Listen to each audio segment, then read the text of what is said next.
Howdy, Chippets. Let me tell you a bit about the Spiel des Jahres Awards. Yeah, Spiel des Jahres is probably the longest running, but definitely the most prolific award that a board game can win. Having this little sticker brandished on your box will guarantee that it's going to sell a bucket load more. Also, as a consumer, having the sticker on the box will tell you that this game is a very good game. Now this year, 2015, Colt Express has won the privilege to have it brandished onto the box. But did it deserve it? It's a game about you being a robber, jumping onto a high-speeding train, stealing money from all the passengers without getting shot at by the sheriff or the other robbers which have decided to do the same thing at the same time. Well, let me show you how this game plays, what I think about it, and whether or not it did deserve to win this award against games like Machikoro and The Game. When you first get the game, you'll have to construct this 3D train, and there's a nice sheet of instructions of how to construct it, and it's quite easy, a little bit time consuming, but once it's done, because the good thing about this game is you don't have to take it apart. You just put it back in the box like so. And does it get damaged? No, I've had a few pieces fall off, but you just reconnect them, and that's it. The game plays between 2 and 6 players. With 2 players, each player will take 2 characters each, and there's a variant for them. But normally you just take one of the character cards, like one of these, and they tell you what their special power is on the bottom there, and when you reverse them, if you've shot the most bullets at the end of the game, that's the bonus you get as a reward. There are of course these big character sheets which come with the game, which do the same kind of thing. It just shows you where to store your cards, but I don't use them. Each cowboy will take a cowboy of their colour, and they will take this money bag of 250, which they'll put on their character card, face hidden. They will also take their deck of cards, which will comprise of 10 action cards, which each player has the same deck. Shuffle those, place them next to, and then you have your bullet deck, which you need to put in order of 6, 5, 4, 3, 2, 1 of bullets. Then you need to set up the train. You place it in the middle of the table. You start with a locomotive, you load up a sheriff, and a cachet of $1,000. He's guarding that at the beginning of the game. And then you place a carriage for each of the players playing. So in a 4-player game, you place out 4 carriages. 5-player game, 5 carriages.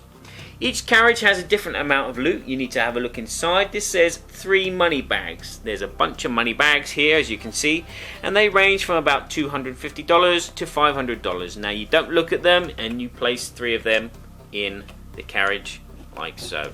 Each carriage has a different amount of cash bags and gems. Gems are worth $500 each. No variance there.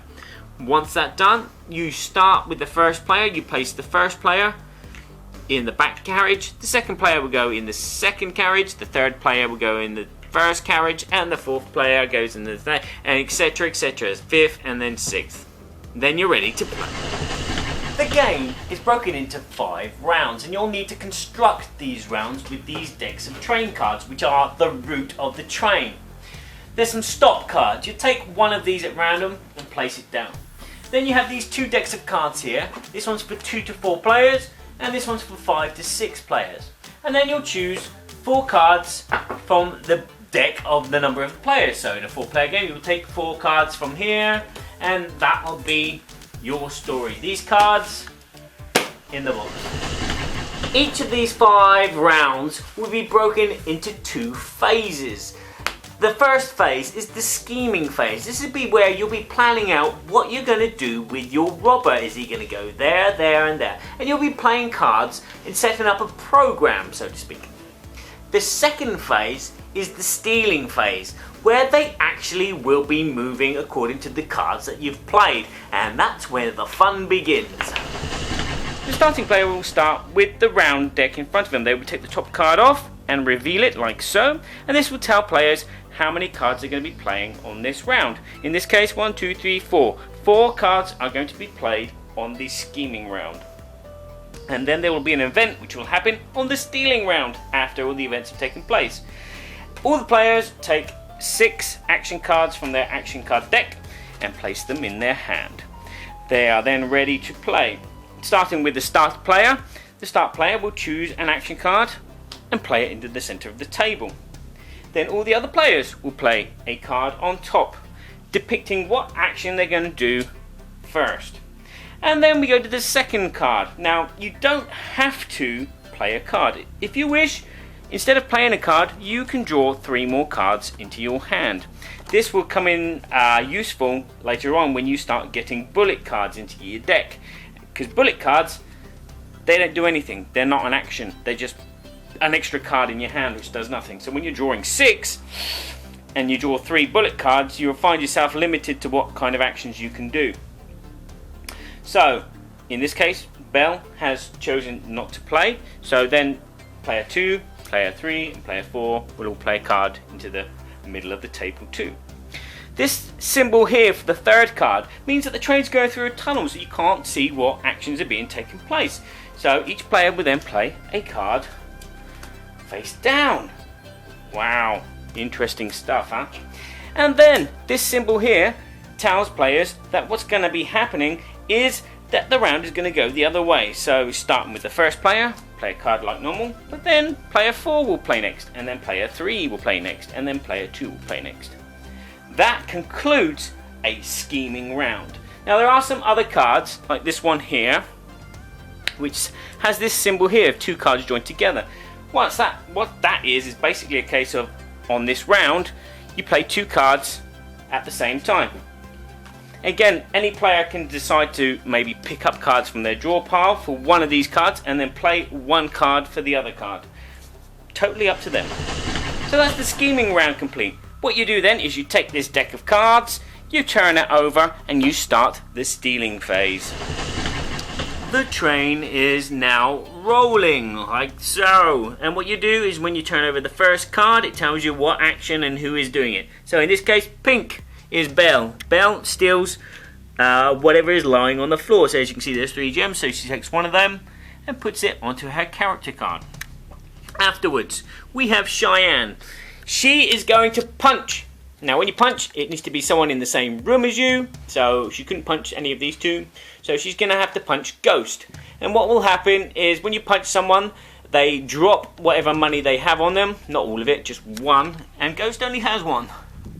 So that gets dropped onto the floor of the carriage, and then that character is displaced into one of the carriages, or one space, either to the left or to the right. Never, if say this Taco was a punch Belle, she would not fall off the train.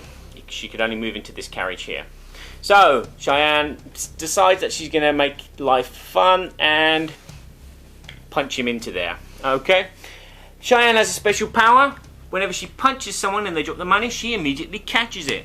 So that money which Ghost had is now hers. Ha ha ha.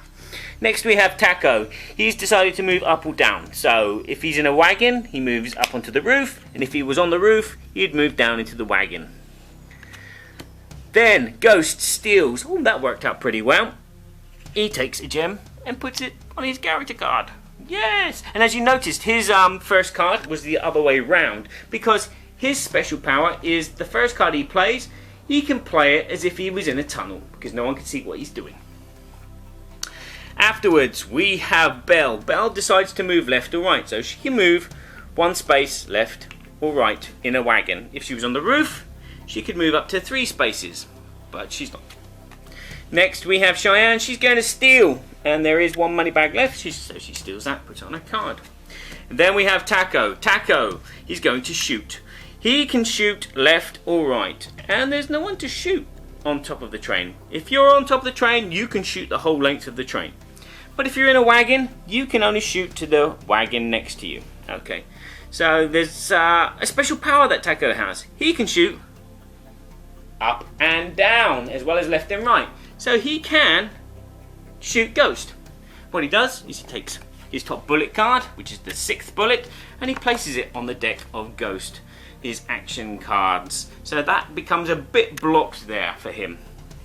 Next up we have Ghost, who shoots as well. Now he can't shoot up, but he can shoot to the carriage next door, which has 2 people on it.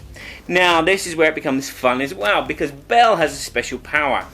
Whenever she's attacked by a punch or a shot, if there's someone else in the same space as her, they become the victim, not her. Okay, so Ghost shoots, not Belle, but Cheyenne.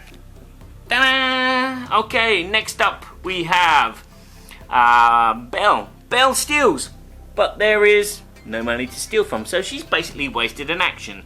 And that'll happen if there's no one to see when you shoot, or no one in the same room as you when you punch. Cheyenne, she now climbs up onto the roof. Aha, this is getting exciting, isn't it? Taco, he moves. Now, as I said, if you're on top of the train, you can move up to 3 carriages away. Whereas if you're inside the train, you can only move left or right 1. So he moves 1, 2, 3 to there. Ooh.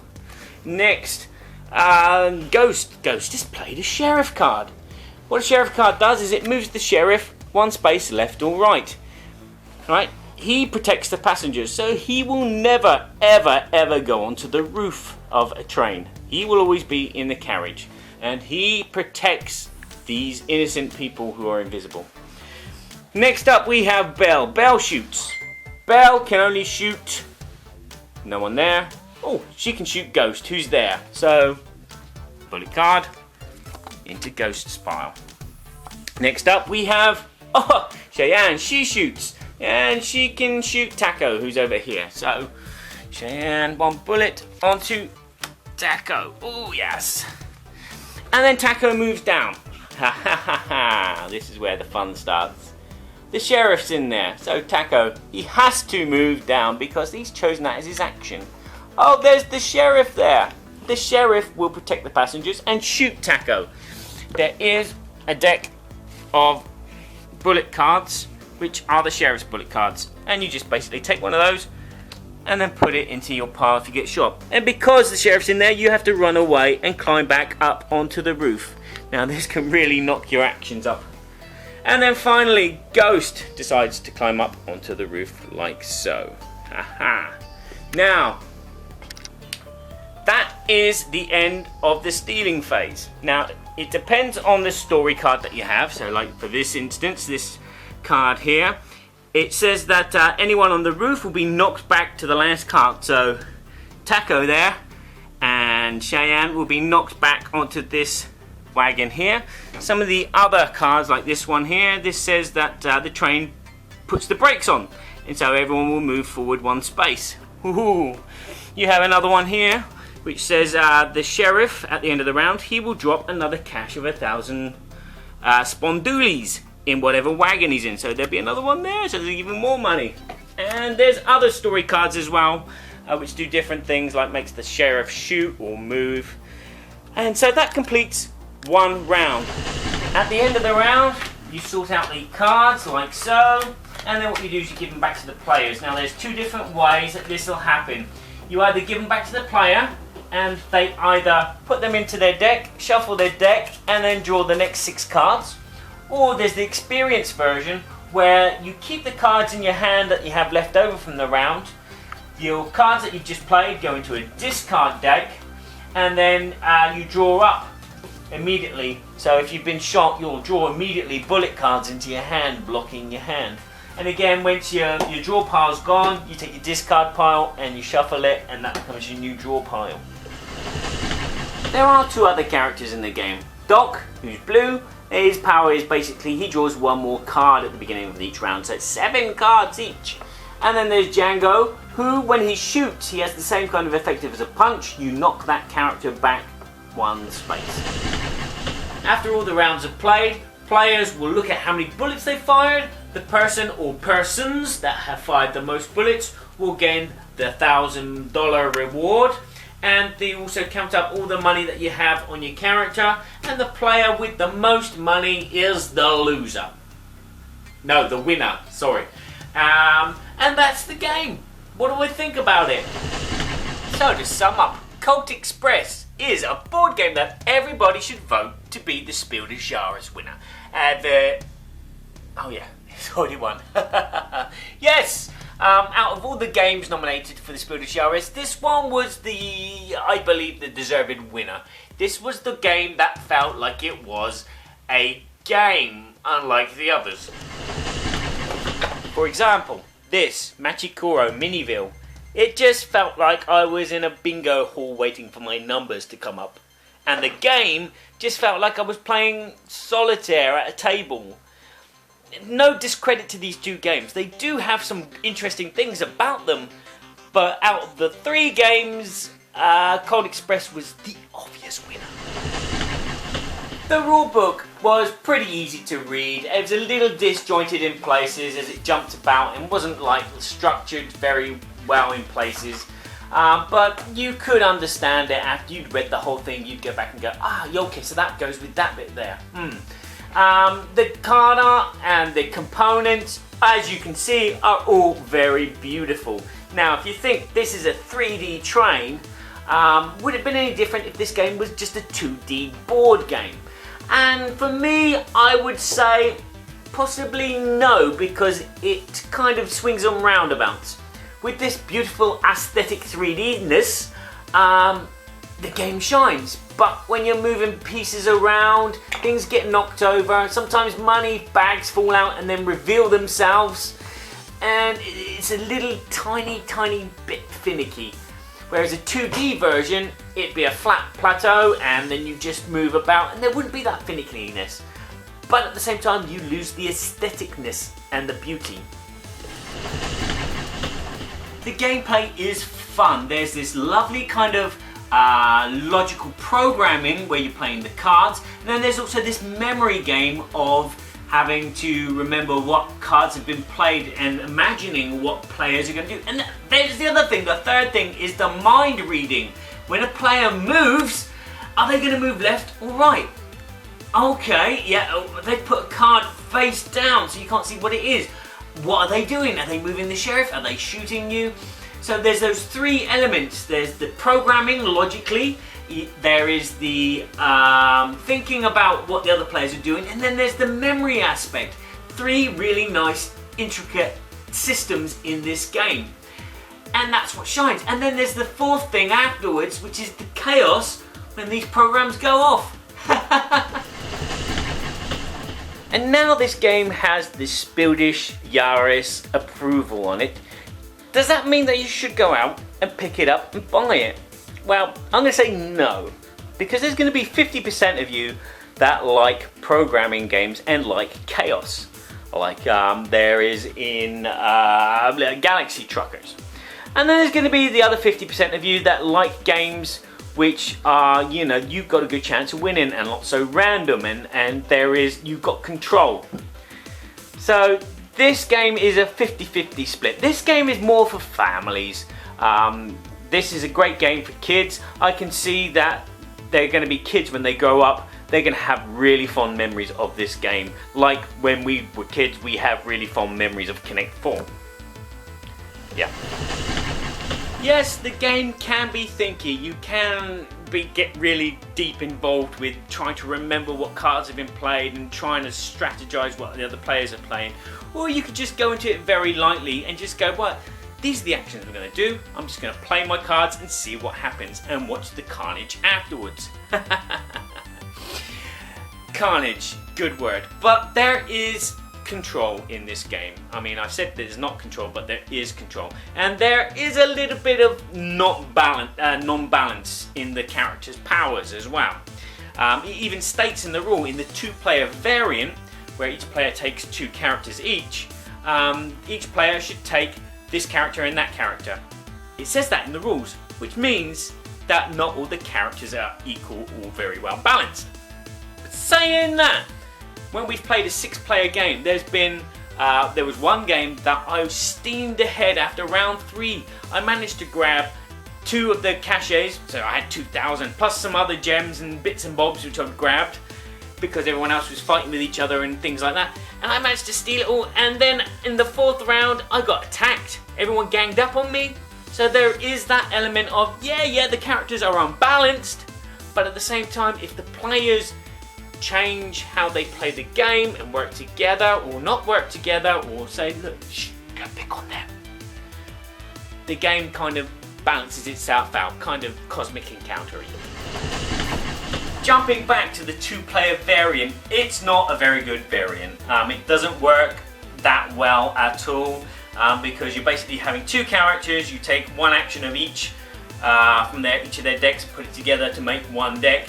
And so you're drawing and you're finding cards which one character can do but the other character can't do, and it just doesn't feel right. There is a variant, I got this, which tells me that there's a variant where if one player shoots, they can immediately play the other character's card at the same time, which does something different.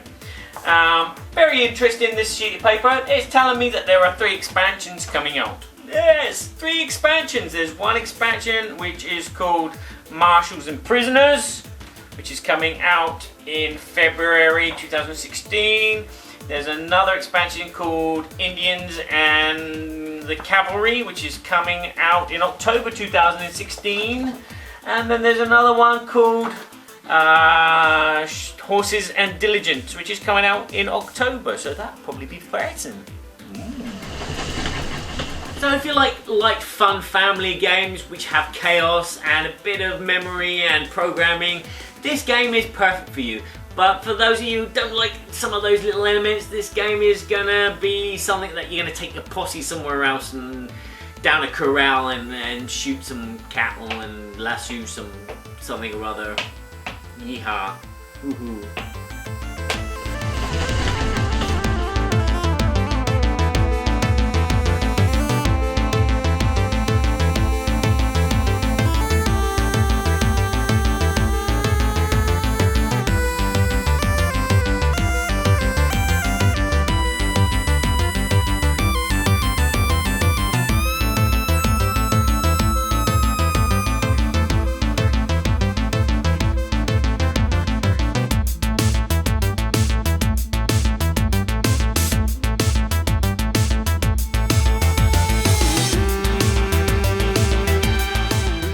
The first episode of Rolling Dice and Taking Names with Marty and Tony that I listened to was their Jen Kant episode. But that episode, I laughed and laughed. I was out mowing the lawn. I still remember it. And it was after. I can imagine you in you're mowing your lawn on your quad, your 4x4 thing. And your neighbours are doing their lawns as well, and they're thinking, what the... He's just killed my cat! I bet you he's killed my cat! Wow. You just alienated all of our cat audience, okay? Well, it's okay, because nobody on the internet likes cats, so I think you're safe. Why can't we, all on the internet who don't like cats, just live next to each other so we haven't got cats coming in our garden and leaving little brown things? That's what I'd like.